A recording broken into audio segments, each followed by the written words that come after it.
നമസ്കാരം, കൊട്ടാരക്കര മീഡിയയിലേക്ക് സ്വാഗതം. കൊട്ടാരക്കര ശ്രീ മഹാഗണപതി ക്ഷേത്രത്തിൽ ഫെബ്രുവരി 13 ആരംഭിച്ച സപ്തജ്ഞാന യജ്ഞം ഇന്ന് ഉച്ചയോടുകൂടി സമാപിച്ചിരിക്കുകയാണ്. എല്ലാ ദിവസവും ഭക്തരുടെ വലിയ തിരക്കാണ് അനുഭവപ്പെട്ടിരുന്നത്. പ്രഭാത ഭക്ഷണവും വൈകിട്ടുള്ള ഭക്ഷണവും ഭക്തർക്ക് നൽകിക്കൊണ്ട് തന്നെ നല്ല രീതിയിൽ സപ്താഹം അവസാനിപ്പിക്കാൻ ക്ഷേത്ര കമ്മിറ്റിക്കാർക്ക് സാധിക്കുകയുണ്ടായി.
ഓം വിഘ്നേശ്വരായ നമഃ.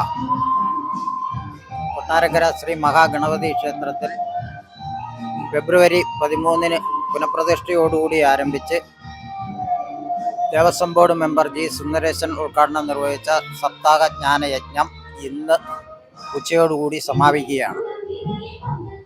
നല്ല രീതിയിൽ എല്ലാ ദിവസവും അന്നദാനം കൊടുക്കുവാനും ഭക്തരുടെ അത്യപൂർവമായ തിരക്ക് നിയന്ത്രിച്ച് ഒരുവിധം നല്ല രീതിയിൽ ഇപ്പോഴും അന്നദാനം നടന്നുകൊണ്ടിരിക്കുകയാണ്. ദിവസം 3000-3500 ആൾക്കാരാണ് ഭക്ഷണം കഴിക്കാൻ എത്തുന്നത്. രാവിലെയും അതുപോലെ തന്നെ പ്രഭാത ഭക്ഷണം, എല്ലാ ദിവസവും പ്രഭാത ഭക്ഷണവും ഉണ്ടായിരുന്നു. വൈകുന്നേരം